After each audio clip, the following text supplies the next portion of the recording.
Hello, everyone. Welcome to the Digital Ascendancy podcast, where we talk with industry leaders, innovators, and tech experts about solutions shaping the future of IT. I'll be your host today. My name is Chris Fransoo. I'm an account manager with Powerland Computers. Today, we're diving into Cisco Meraki, a platform that's been making waves around how organizations simplify networking and strengthen their security. Joining me today from Cisco's side will be Shawn Hawley. He is a channel account manager for network architecture specializing in the Meraki solutions. Welcome to the show, Sean. Awesome. Thanks for having me, Chris. I really appreciate being here. Wonderful. Well, let's dive right into it here. So, first things first, for those listeners that are not familiar with Cisco Meraki and what the offering is, can you just give me a nutshell approach to how you would describe it? Yeah, sure thing. Cisco Meraki is essentially the world's first cloud managed dashboard for networking. So, what does that mean? It gives you the ability to manage, your Wi-Fi access points, your switching, your security appliances, and you can manage that remotely from anywhere in the world as long as you have web access. We're natively cloud born. Cisco acquired us back in 2012 and really shorted us up on some of our security policy. But since then, we've really grown as an organization. We don't just solely focus on, Wi-Fi anymore. We've expanded into, physical security. So think cameras and sensors. And additionally, with that, what we've done is we've enabled open source APIs to create applications that can tie in with our solutions, so you could do things like retail analytics or, physical security solutions like access control. So we've really broadened what we do on the platform of Meraki, and we grow with new product sets and features all the time. Oh, that's amazing. I think that's a very to the point explanation there. So, from your standpoint, would be one of the bigger ways that you guys have evolved over here be that single point of management across your ecosystem?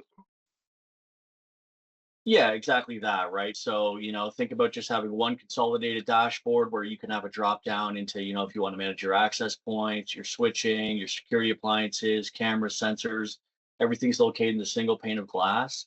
And then we've also integrated other solutions like Splunk and Thousand Eyes into our dashboard. So if you're managing those aspects of your Cisco investment, you can easily dive into there as well. You can make policy changes, have an overall view of your health of your organization.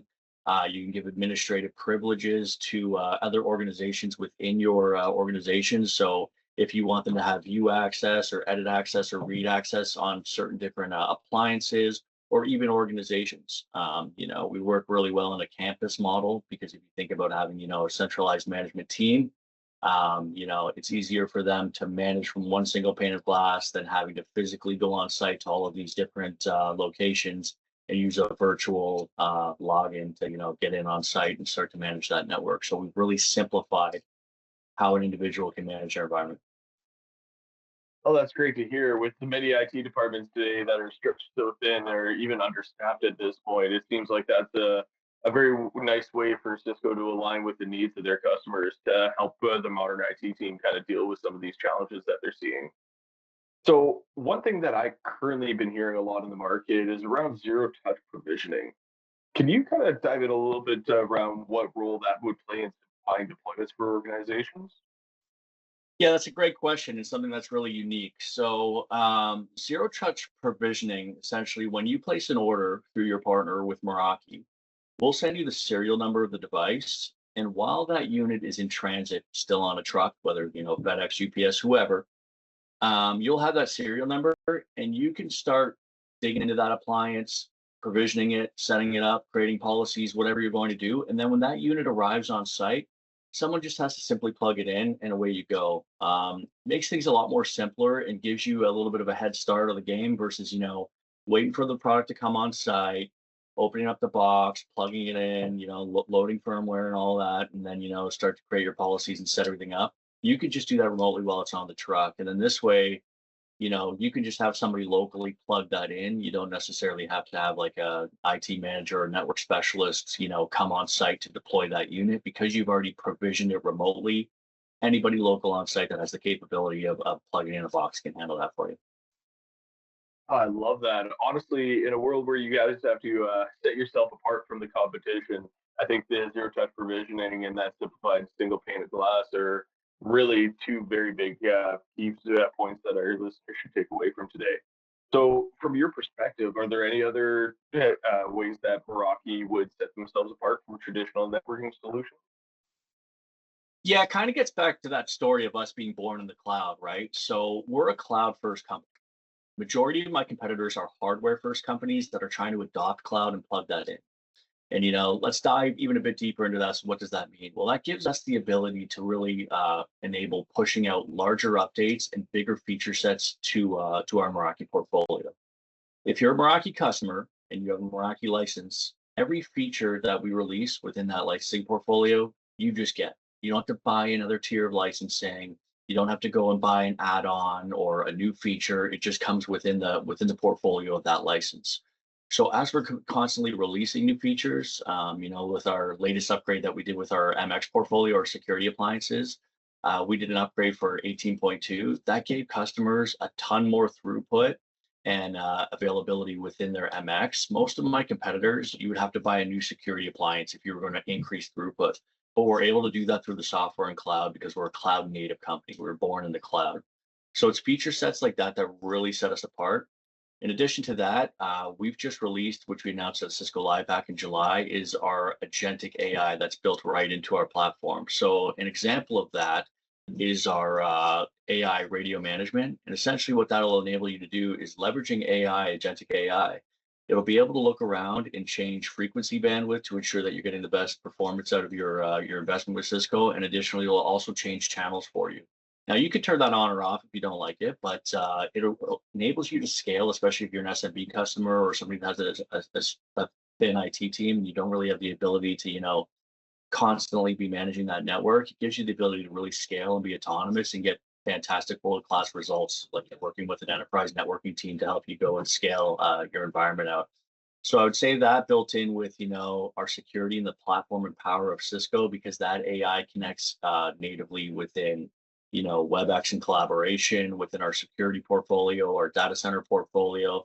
So the more Cisco you have, the stronger your AI story is going to get. It dives in deep with Splunk and Thousand Eyes. So I think that that's a really unique differentiator is the power of the platform that we obviously provide. Oh, I love that. And honestly, this actually ties in pretty well to my next question. You're mentioning a lot of things around like easier provisioning, the agentic AI model, and things of that nature. So that to me brings to mind the issue of scalability on existing infrastructures.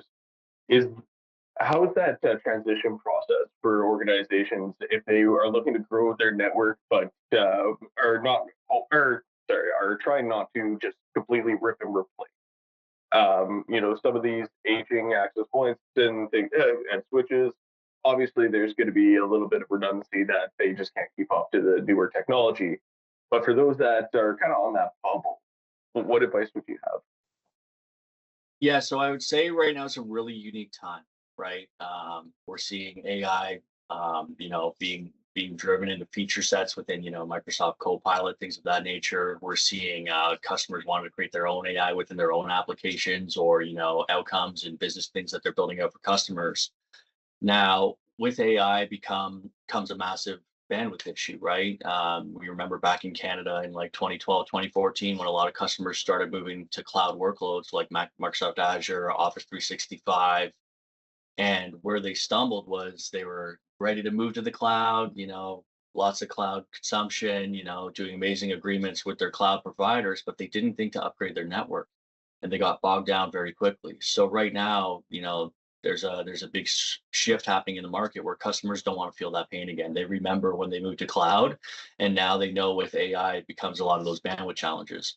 So with our new Wi-Fi 7 access points, you have the ability to really start, maybe taking that first step into Meraki as you're going to have to upgrade for AI. And you could start with your access points and then move into switching and other areas of your network. Now, obviously being a network specialist, I'll always lean towards doing a network refresh. And the reason for that is that, if you're going to upgrade your access points, but you're not going to upgrade your switches, you can potentially move the bottleneck to that area. And if you're not going to update your security appliances, you can now move that bottleneck down to that area as well. So I think if you're a customer right now, you're concerned about AI workloads, you need to consider a refresh. And now's a really good time for you to think about not only just doing a refresh, but really looking at your network architecture.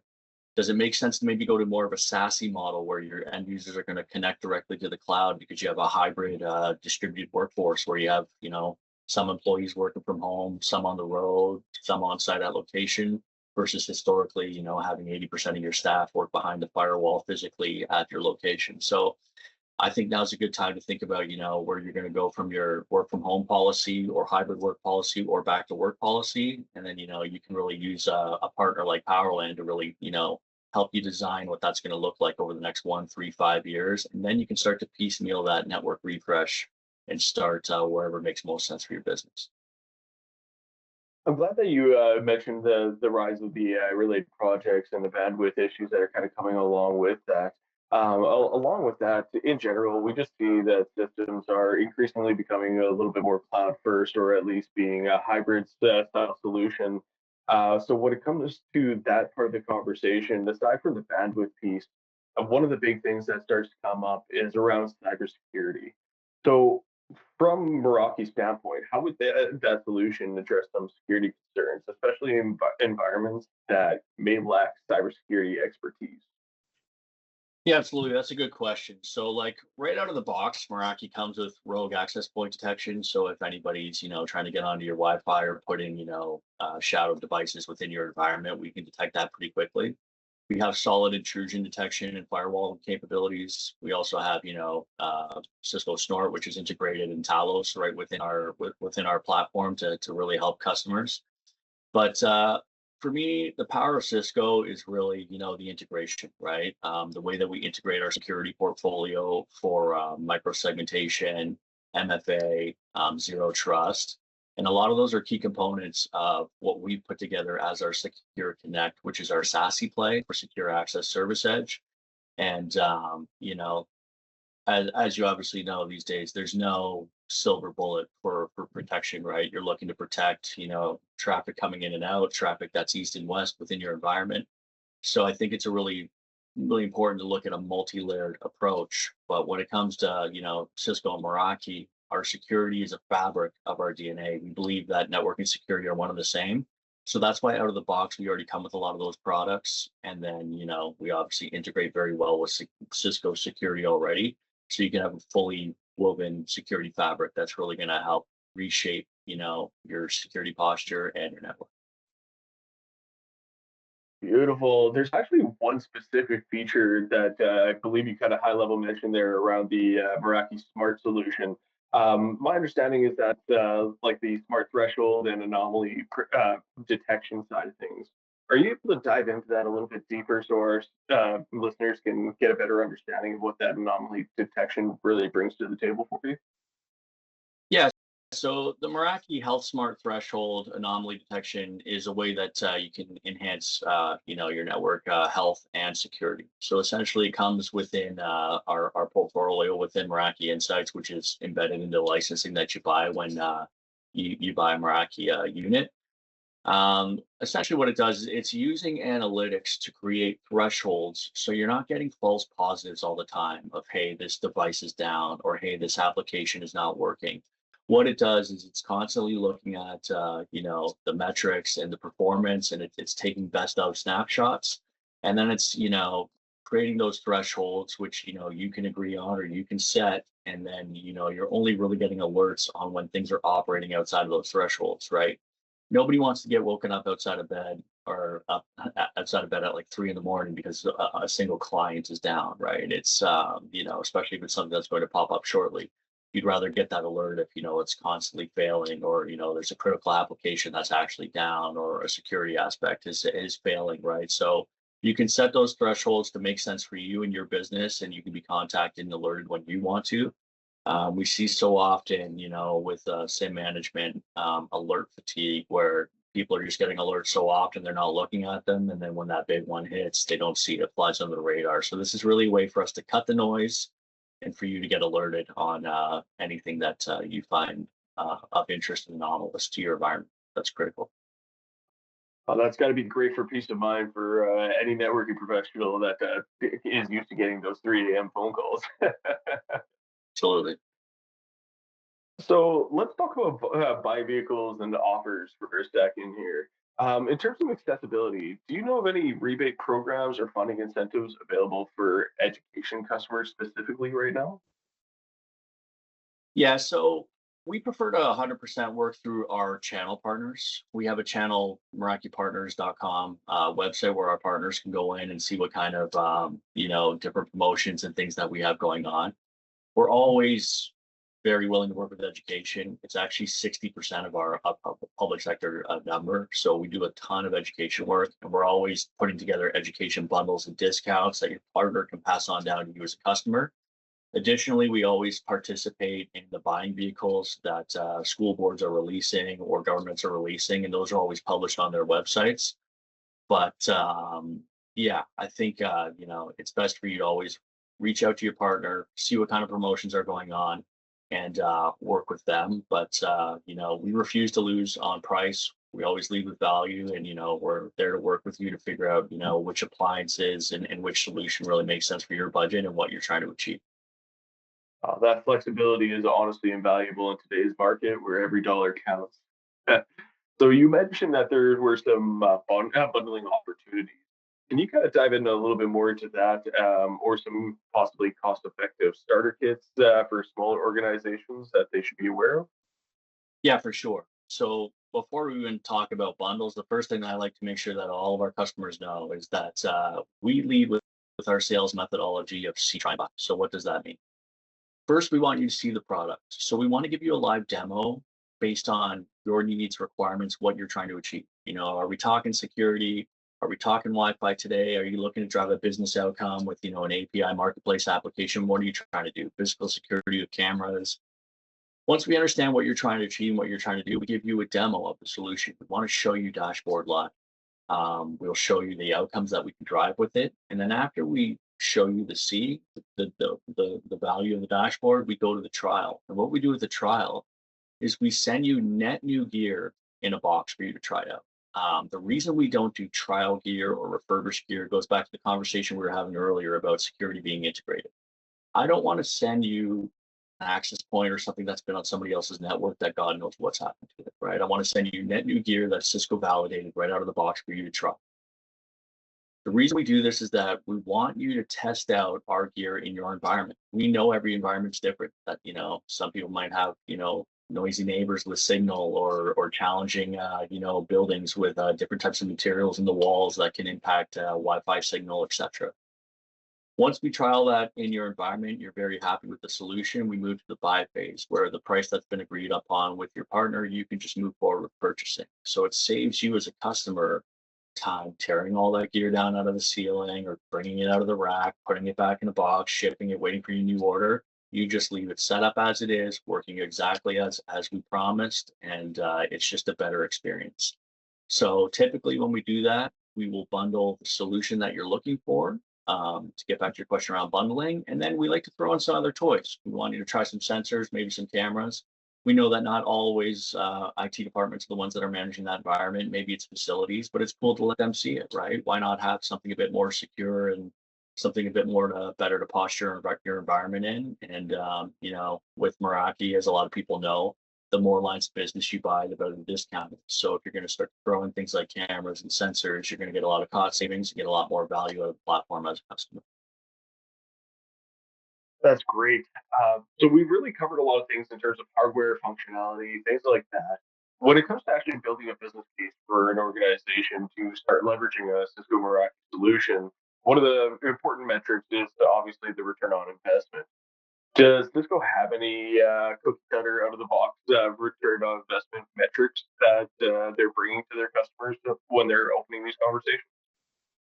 Yeah, absolutely. So we've actually published Forrester reports because we wanted a third party to come in. I know as customers, every vendor is going to stay there the best, but we'd rather a third party company come in, analyze cost savings and ROI, and we've actually published that report online for your viewers to find. It's very simple. We're a very Googleable company. We publish all of our documentation and things like that online. But The ROI that we see right now on deployment is an average of 60 to 80% in cost savings. So think about, when you're doing the remote provisioning and managing everything from a central dashboard, not having to send feet in the street and, to every single location that you have to go stand up or just simply plug in devices.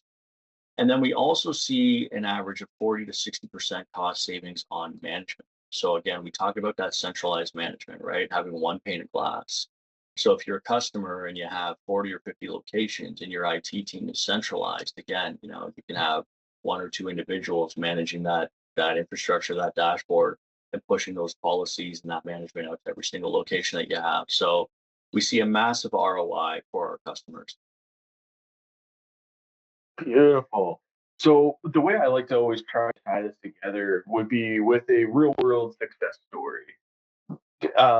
One example that I was reading online was Purdue University. I'm not sure if you're familiar with that specific case, but if you do have any sort of success stories that you'd be willing to share with us around some of the challenges that a specific customer was facing, and how they were able to integrate the Meraki solution into their environment as a result to alleviate some of those issues. Yeah, Purdue is an excellent story, and that's a case that we publish not only on our website but also on YouTube, so you can watch the results there as well. But essentially, their challenge was that they had 70,000 students across three campuses, and then additional 30,000 students that were remote. Right? They had aging infrastructure within their environment, so connectivity was very challenging, bandwidth was very low. And then, in addition to that, they had a very complicated MFA solution. So customers or students, sorry, were having a really hard time logging on to the actual portal, getting Wi-Fi, and it was pretty disruptive. It was actually causing 23% increase in support tickets, and the time that takes obviously on your support team, and it was just a really bad experience for faculty and the students, right? So the solution that we built out for them was doing a 5-year deployment of Meraki access points. And then we leveraged one of our third-party API partners, Splash Access, to create a very simple MFA login page and self-management portal where they would actually get an access key and they could just push that key to their devices. Most students obviously have a laptop, a phone that will require internet, sometimes a printer in their dorm, or even a gaming console, right? So we've also added Splunk for visibility and disaster recovery. And what we wanted to do in the phased approach, which we've talked about a few times now on this podcast, is we actually went with phase one through their residency hall. And the reason we did that was, if we were gonna try to do like a campus or like a classroom at first, that'd be very disruptive to their learning time. In res, they have some downtime, and they're kind of on their personal time. So we found that the students were more willing to actually log into Splash Access, set up their MFA, set up their portfolio, push out Wi-Fi to all their devices, and then we started rolling out to the rest of the campuses. So we've seen, a ton of success with them. We're in year 2 of 5 so far, and in their last year when they were doing their kind of garage week, their home opening week, they saw tickets drop 88%, which is massive in that first week, because that's usually the week when tickets are flying, students are trying to get connected, everybody's back to school. And then we also saw the resolution time go from 3 minutes and 33 seconds down to 1 minute and 7 for the cases that were actually created. So that's how simple and quick we were able to resolve problems. So the other results that we've seen is the Wi-Fi uptime has improved massively from, they were hovering around 77% before. Now they're at 99.959s. And then we saw IT support tickets now within the last 2 years reduced by 80%, which is huge. So think about the weight that takes off the team. And their Wi-Fi network speeds have absolutely quadrupled. And students, they're on video, they're on gaming, they're bandwidth hogs. So to see results like that is really impressive. And again, you can learn more about that at our Meraki website to see our customers' success stories that we have published, and then also on our YouTube page. Oh, that's beautiful. And honestly, it's always great to see when you can actually directly measure some of those successes that you're having with the uptime and the user satisfaction side of things. And in addition to that, the cost reduction. We've had an incredible conversation today. I really appreciate your time. I do want to give you one last opportunity here to maybe relay any thoughts you might have imparting that you feel your viewers should keep in their back pocket. Yeah, I would just say for customers, be very aware. AI workloads are coming. You're going to have to obviously be prepared for that. I know a lot of IT individuals, they're sometimes the last to find out about new projects or initiatives that marketing is driving. So, you want to start to get ahead of those conversations now. And then nobody ever knows that we offer smart cameras or sensors. The sensors can detect water leakage, open door, close, all different types of solutions. We even offer a vaping sensor for schools, so you can get alerts if students are vaping in the classroom or in a bathroom, etc. Um, why that's so important is what I just kind of led off with on IT always being last to know. I find that individuals in workplaces and all the customers I speak to are always working in silos. But if we start to bring in, things like cameras and physical security that, facilities teams usually work with, or retail analytics that marketing teams work with, and we work with IT together and we break down those silos, I think as organizations, a lot more will get done. You'll find a lot more value. You'll save a lot of money because you're bundling a lot more products, and you'll be a lot more safer and secure, right? You're not going to have shadow IT or anything like that running in your environment because you're going to be working with marketing and facilities to get those projects done. And, I always say, you might be faster alone, but, you'll get a lot further together. Beautiful. I think that is an incredible way to wrap things up today. To our listeners, thanks so much for tuning into Digital Ascendancy. If you want to learn more about Cisco Meraki and how it can simplify your network while boosting security, there are plenty of resources on their website, including case studies where they show some of the actual successes that they've had in the world. Additionally, if you're a Powerland customer, you can reach out to your account manager to set up some discussions with our pre-sales team and a Cisco representative. If not, you could always reach out to marketing at powerland.ca if you want to learn more. Until next time, we'll stay connected. Thank you for watching. Remember to like and subscribe. Hit the bell notification so that you can hear the latest and greatest about Powerland when it comes out.